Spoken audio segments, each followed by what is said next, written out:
Kikou tout le monde! Bon alors ce matin je suis dans ma crise traçabilité, sécurité, qualité, efficience de la qualité. On tire une flèche et cette flèche elle va droit dans la cible au lieu de tirer plusieurs flèches et de se louper. Donc on va vers l'efficience. Et pourquoi à chaque fois je parle du blockchain, de rattaché à des potentielles autres intelligences artificielles, etc., etc., pour compléter et combler en fait les lacunes de l'intelligence humaine pour viser faire des milliards d'économies.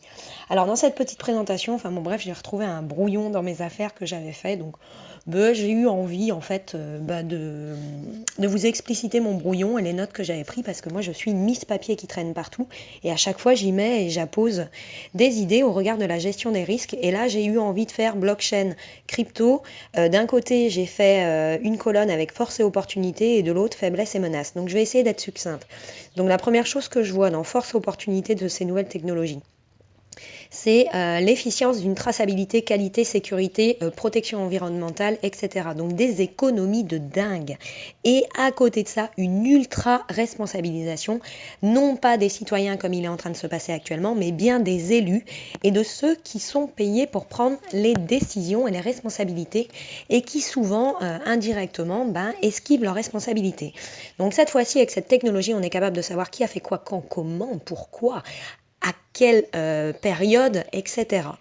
Donc en fait, en fonction de l'usage qu'on va en faire, c'est-à-dire que je vous fais souvent un rappel aussi à la gestion des risques, l'anticipation des risques, la transposition de risques en opportunités, comment est-ce qu'on transforme des risques en opportunités et qu'est-ce qu'on peut utiliser pour faire ça. Donc à côté de ça, on avait beaucoup de certifications, voilà, de normes.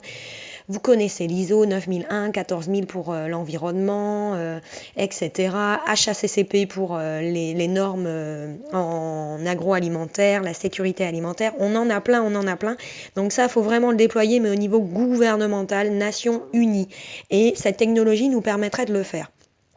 Donc il faut réfléchir en fait nos processus institutionnels, nations et autres. Il s'organise comme dans une entreprise et une industrie, une PME, TPE, ETI, ce que vous voudrez, mais enfin bon bref, on peut en fait focaliser sur nos processus organisationnels comme des boîtes, et dans ces grandes boîtes, il y a des petites boîtes, et qu'est-ce qu'il y a au-dessus de cette grosse boîte, il y a ce qu'on appelle un processus de management globalisé, systémique, systématique, qu'on pilote grâce à des indicateurs. On peut faire ça pour nos institutions, nos nations justement. Donc on peut imaginer plein de choses, c'est ce que j'ai voulu expliciter. Force et opportunité, par exemple, on pourrait mieux contrôler la traçabilité, le stockage de nos informations et savoir qui fait quoi, quand, comment, quelles décisions sont prises, par exemple dans nos processus d'application de respect de la justice, du droit, des libertés, suivre l'efficience de nos tribunaux, des acteurs, de ces décisionnels. On pourrait aller dans une sous-boîte même intégrée avec des objets connectés, mettre en place une blockchain du droit du travail, voilà, mettre votre droit du travail, vos conventions collectives, votre contrat de travail, rajouter et connecter en fait vos smartphones, vos PC de travail, etc., etc. Donc en cas de litige ou de non-conformité, on est capable, par des audits renforcés, de savoir où a eu lieu la non-conformité et qui est responsable. Et là, on désengorge les tribunaux, les prud'hommes et on prend des décisions beaucoup plus vite. Donc on peut optimiser la justice en automatisant et en faisant de réelles économies. Après, pareil, on peut aller plus loin dans le processus de vote des lois, voire même de décision des lois, d'application, de transposition des lois, puisque ce blockchain, en fait, nous permettrait par l'open source, en fait, vous allez sur Internet, c'est complètement transparent, vous pouvez aller voir les projets de loi en cours et donner votre avis, et par la sommation de l'intelligence collective, pouce levé ou pas levé, on transpose ou pas, ou alors plan d'action, les citoyens peuvent même se voir la possibilité de proposer, en fait, des nouvelles lois ou des modifications de ces lois qui soient plus en accord avec la réalité des besoins sur le terrain, donc en bas de la pyramide. Parce qu'aujourd'hui, on a un système organisationnel qui s'organise en pyramide, et en fait, tous ceux qui nous dirigent sont en haut de cette pyramide. Et le problème, c'est que cette pyramide, elle est tellement montée et que le pic de cette pyramide est tellement haut que ceux qui gouvernent, en fait, n'ont plus la réalité des besoins du terrain parfois, malgré le fait que certains soient pleins d'optimisme et de protection vis-à-vis des libertés et droits du citoyen. Il y a des manquements, il y a des défauts.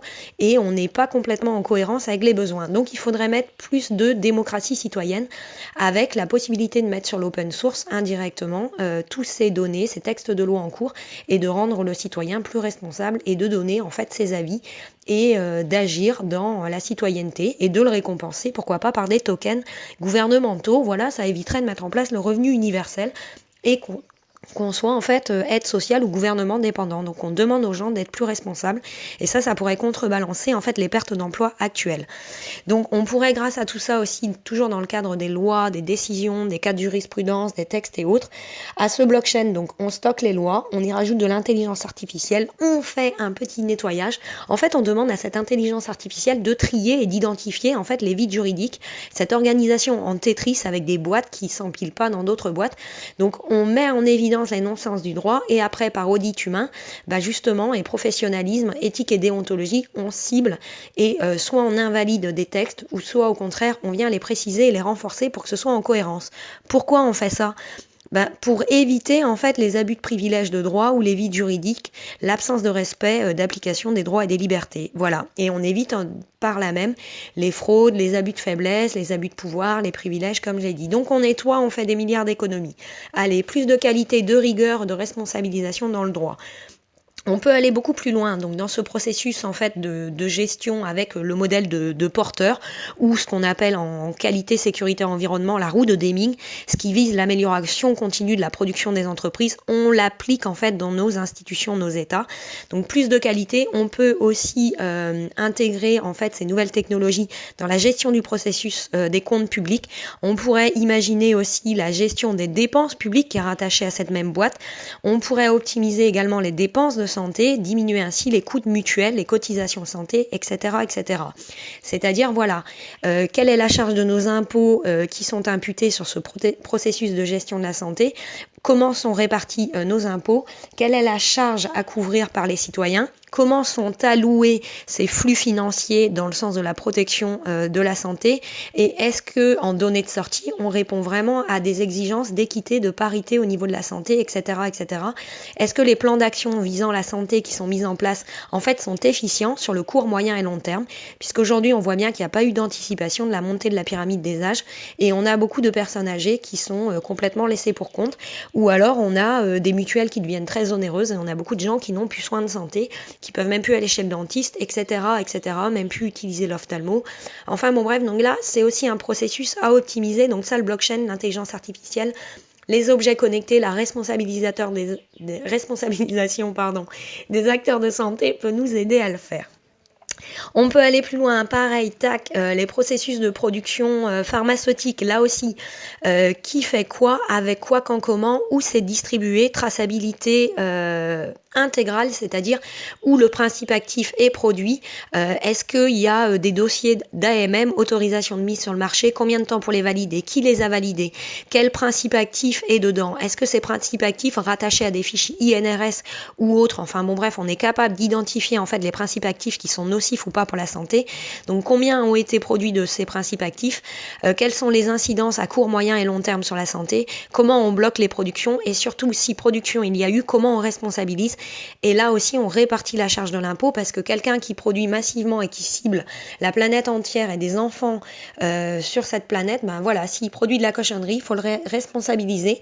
Donc là, idem, on responsabilise et je peux vous dire rien qu'avec ça, toutes les productions pharmaceutiques internationales, ils éviteraient de produire des agents nocifs s'ils seraient responsabilisés proactivement, c'est-à-dire on n'attend pas 10 ans, 20 ans de se rendre compte qu'en fait on a des cas d'Alzheimer, on a des cas de cancer, on a des cas d'interaction physico-chimique dans l'organisme de nos enfants, etc., des dégénérescences, neurodégénérescences, etc. Donc on responsabilise directement et là je peux vous dire que tous ces acteurs ils vont réfléchir à 2 fois avant de produire. Donc pareil, incidence avec le processus et interrelation, croisement avec le processus de santé. Pourquoi c'est nous qui allons payer alors que c'est les acteurs et les producteurs qui sont responsables? Donc là aussi, on ferait de belles économies dans nos mutuelles, notre prise en charge santé et ça diminuerait les charges de l'impôt sur la santé, les cotisations sociales, santé, etc. Donc également les processus industriels parce que là, c'est la même chose. On a une incidence et une interrelation entre les productions industrielles et les risques santé, sécurité, sûreté des citoyens.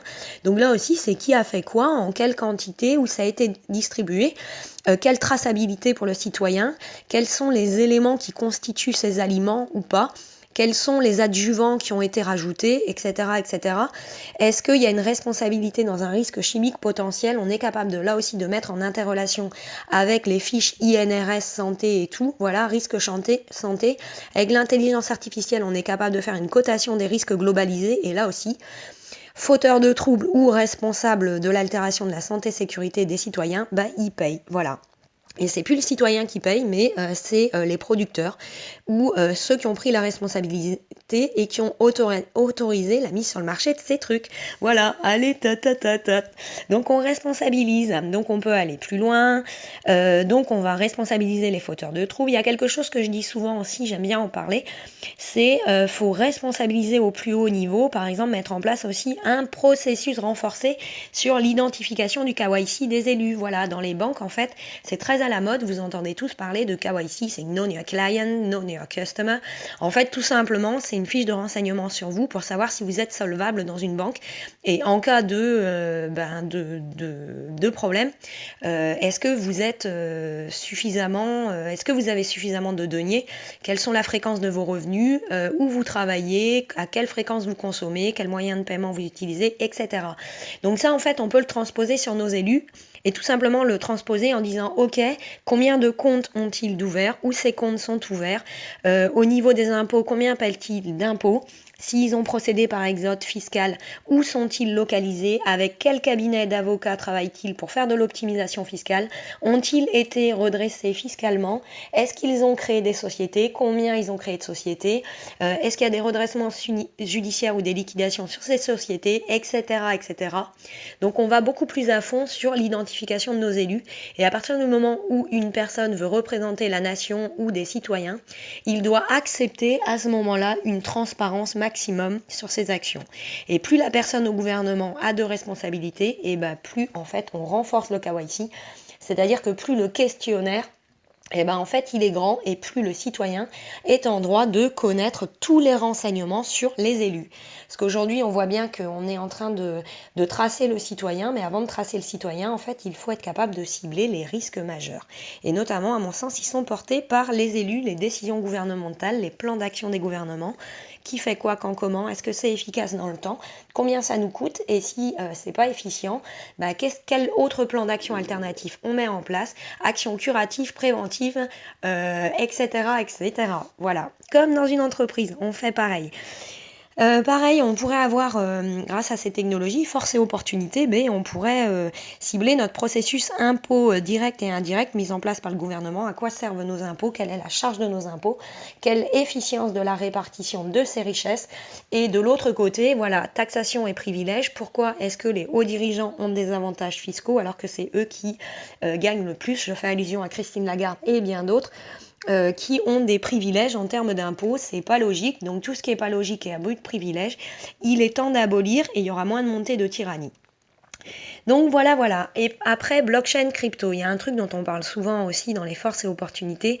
Ce serait potentiellement en premier lieu, si on s'interrogeait, on voit bien qu'aujourd'hui on a une disparition de l'argent liquide, donc on a une disparition en fait des canaux et des moyens de paiement. Ça pose un problème en fait dans la démocratie des moyens de paiement, puisque si tout est focalisé sur un mode de paiement ou alors l'usage du smartphone, le risque majeur, c'est si un jour on a un risque électrique ou un problème et qu'on peut plus utiliser notre smartphone, on est complètement dépendant, et comme on est des pays développés et de plus en plus développés, le risque majeur, c'est qu'on ne puisse plus nourrir nos enfants, ou voire même que ça aille jusqu'à des génocides ou des suicides, etc. Parce que l'argent est au cœur du système, et sans argent on ne peut pas survivre. Donc la première opportunité que je vois, c'est blockchain. Effectivement, en premier lieu, on pourrait penser à une diversification des nouveaux moyens de paiement, des canaux de paiement, donc par des monnaies différentes, des actifs différents, des crypto-actifs différents, c'est bien, mais à côté, si on annule les autres, ça pose un problème. Donc pour que ça reste une opportunité, à mon sens, il faut vraiment développer les monnaies locales, physiques. Ça aussi, j'en parle dans différents casts vidéo. Il faut vraiment que les communes, les municipalités ou autres mettent en place en fait des moyens de paiement qui soient propres à eux, indépendants de toute institution et gouvernement, pour dynamiser en fait les économies locales. Alors, qu'est-ce que j'ai mis sur mon brouillon? Donc, aujourd'hui, il faut diversifier les moyens de paiement étatiques et non étatiques dépendants, complètement indépendants de cette planche à billets qui fonctionne sous contrôle des États. Pourquoi? Parce que le fonctionnement, il est anti-mathématique et anti-logique mathématique. On voit bien qu'on va vers un chaos, un effondrement. Donc, il faut éviter ça par une gestion des risques proactive et une responsabilisation. On peut l'anticiper. Aujourd'hui, en fait, le petit cerveau qu'on a et notre cerveau reptilien, il est nocif.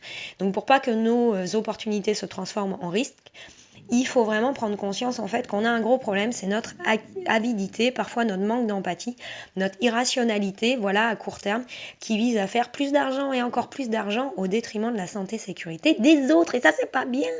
Donc il faut faire attention, il faut penser aux autres, il faut protéger l'environnement, il faut protéger les biens communs. Et il faut vraiment réfléchir dans le sens de la santé, sécurité, sûreté des citoyens. Et oui, et le blockchain, l'innovation peut nous aider, mais dans d'autres castes aussi audio, vous verrez que je parle aussi beaucoup de la régression, des gens qui deviennent un peu plus indépendants et de développer vraiment les économies locales. Le fait de pouvoir s'alimenter localement, vraiment le fait de s'organiser en micro-communautés pour être beaucoup plus collaboratif, le fait de faire des économies d'énergie. En termes de responsabilisation, attention, on a beaucoup de choses aujourd'hui comme les éoliennes, plein de choses, les panneaux solaires, qui en fait sont des choses à proprement parler à court terme qu'on pourrait dire bénéfiques en fait pour faire des économies et protéger l'environnement. Mais attention à l'extraction en fait de tous ces métaux rares, il y a des incidences aussi. Donc il faut qu'on soit tous responsables. Donc il pourrait y avoir aussi un blockchain sur un processus gestion sécurité environnementale et production énergie. Et là aussi, les productions industrielles qui visent normalement dans un premier temps à faire des économies d'énergie, à protéger l'environnement, et ben, ça nous permettrait de tracer vraiment à long terme que les attentes qu'on pourrait avoir sont bien mises en place et ça pourrait aussi obliger ces gens qui sont producteurs, pollueurs, potentiellement responsables de bien réfléchir à tous ceux qui produisent à long terme parce qu'ils pourraient avoir leur responsabilité engagée à long terme. Allez, j'arrête avec ce chapitre force et opportunités, blockchain, crypto, etc. Et on passe aux faiblesses et aux menaces. Moi, dans les premières faiblesses et menaces que je vois sous couvert en fait de ces technologies, c'est qu'en fait aujourd'hui, on voit bien que la principale priorité et préoccupation des gouvernements, c'est de potentiellement détourner, point d'interrogation, ou plutôt utiliser ces nouveaux systèmes en fait pour tracer les citoyens ou renforcer en fait leur pouvoir, leur monopole, leur génopole. Donc il faut faire attention. Si on concentre tout sur le numérique, ça peut être catastrophique et chaotique. Donc il faut faire attention à jusqu'où peut aller la singularité. Donc là, pourquoi je dis ça? Parce que j'ai étudié ce week-end en fait un peu le rapport Landau. Donc il parle de pas contrôler, de pas réguler, mais indirectement, s'il certifie et il labellise, oui, c'est quand même un contrôle et une régulation indirecte. Donc moi, ça me fait peur parce que aujourd'hui, on avait plein d'avantages avec ce nouveau modèle de levée de fonds possible, ces nouvelles possibilités de lever des fonds par les cryptos. Donc avant, on avait les entrées en bourse traditionnelles et aujourd'hui, on a d'autres alternatives pour financer des projets. Donc avant, on avait le financement participatif, on avait le financement par les communautés, etc. Aller voir les agréments qui ont été mis en place aussi pour tous les intermédiaires de financement participatif. Donc on va bien plus loin, on enlève tous ces intermédiaires de confiance qui sont onéreux et qui coûtent cher. Et là, l'opportunité majeure, c'est faire des économies. Donc je reviens à mes faiblesses et menaces. Si on met plus ou moins de régulation, plus ou moins de contrôle par l'État, le risque c'est de transformer en fait ces opportunités en risque accru de s'éloigner de la Déclaration universelle des droits de l'homme, du respect en fait des libertés. Je vous invite à aller voir le rapport Landau sur ce qu'ils appellent l'Euro Bit License. Donc là aussi, moi je m'interroge. Aujourd'hui, on voit que nos institutionnels ne sont pas capables d'organiser et d'anticiper la gestion du risque autour des agréments. C'est beaucoup trop long. Agréer en 1 ou 2 ans, c'est laisser des vides en fait pour les fauteurs de troubles d'exercer. Donc c'est des milliards, des millions de fraudes potentielles qui sont faits. Donc aujourd'hui, mettre des labels, des licences, etc., je veux bien, mais avant ça, il faut vraiment renforcer la qualité, la traçabilité sur nos processus institutionnels pour les obliger à être vraiment en rigueur sur comment je dirais, leur action sur voilà, la labellisation, les certifications des entreprises, etc., etc. C'est à partir du moment où vous demandez aux gens d'être en conformité, dans la rigueur et l'excellence dans l'exécution, il faut déjà soi-même être dans l'excellence soi-même. Donc il faut déjà aller auditer au plus haut pour qu'on soit sûr que les gens qui auditent au plus haut soient vraiment conformes et rigoureux dans les audits au plus bas. Donc BitLicense et autres sur les ICO, les levées de fonds, moi je suis pas très rassurée, voilà. Également aligner les cryptos sur les devises traditionnelles en termes de fiscalité, là aussi je suis pas du tout rassurée. Est-ce qu'il faut laisser la décentralisation et redonner du pouvoir aux citoyens pour mieux répartir en fait les pouvoirs et les richesses? Est-ce que ça viserait pas en opportunité de devenir indépendant des tiers de confiance qui aujourd'hui font beaucoup de business? On voit par exemple des avocats, on voit les huissiers, on voit également les vétérinaires. Quand je discute avec des agriculteurs dans les campagnes, je m'aperçois que waouh, en fait la réglementation française vient vraiment en fait monétiser le business de toutes ces personnes. Alors c'est bien, mais c'est au détriment des petits. Et aujourd'hui, quand on voit les coûts par exemple de gestion voilà, des frais vétérinaires pour les dépenses de santé et autres, est-ce que c'est vraiment nécessaire? Donc en fait, il y a plein de processus à encadrer et le blockchain, la crypto et autres nous permettraient de le faire et voire même de responsabiliser tous les citoyens, les acteurs avec des tokens. Donc aller plus vers une démocratie 3.0, et ce que je veux dire c'est plus une responsabilisation 3.0. Je reviens sur les faiblesses et menaces, c'est le manque de diversification des moyens de paiement, qui serait également une menace de tout miser sur le numérique, de faire disparaître les monnaies physiques. Moi je pense qu'au contraire, il faut justement diversifier les moyens de paiement physiques, et là aussi, communes, municipalités, mettez en place des monnaies locales, c'est important. Moi si j'étais maire d'une commune, ce serait ma priorité, dynamiser mes économies et optimiser mon dynamisme local. Bon, c'est un brouillon, hein, je vous fais le blabla, mais voilà. C'est juste parce que j'ai envie de parler, j'ai envie de m'exprimer. Donc voilà, le risque de ne pas diversifier les moyens de paiement, c'est d'être électricité dépendant, c'est d'être data center dépendant, etc. etc. Le risque majeur à long terme aussi, ce serait que bientôt on nous greffe une puce derrière la tête, qu'on mette des puces électroniques à nos loulous derrière la tête, que tout ce qu'ils payent, tout ce qu'ils font dans la vie soit tracé à 300%, donc qu'on soit dans une traçabilité 3.0 et qu'ils fassent de ça, qui engendre l'esclavagisme 3.0. Donc si nous, on doit être tracé, on doit imposer avant ça à nos gouvernements, nos élus, nos nations, nos institutions, d'être exemplaires. Donc c'est eux qu'on doit tracer avant. Et s'ils jouent le jeu de la traçabilité à 200 ou 300%, ok, à ce moment-là, nous, on pourra également la mettre en place. Mais un système fonctionne à l'équilibre, il faut que ce soit paritaire et équitable. Donc eux montrent l'exemple, et après qu'on nous impose l'exemple, et là, on est dans la cohérence, je suis d'accord. Pourquoi? Parce que si on fait pas ça, c'est qu'en haut de la pyramide, on laisse en fait les défauts de justice, d'application de la justice. On voit bien qu'il y a des gens qui payent pas d'impôts, c'est pas normal puisque ce sont des grosses fortunes. Au contraire, c'est là qu'il faut aller pomper l'argent public. Donc on voit bien que ça pourrait, si on met pas en place l'équité et la parité, ça pourrait engendrer et amplifier le risque de financement du blanchiment, fraude, terrorisme, voire même de guerre, financement des armes, montée des génocides, des suicides, des classes défavorisées. Donc là, on aurait une disparition des êtres humains qui est contre sélection naturelle. Voilà. Et ça, avec le numérique, donc c'est le risque majeur. Donc il faut faire attention. Donc est-ce qu'on a un risque de l'avènement des cryptos plus tard? Oui.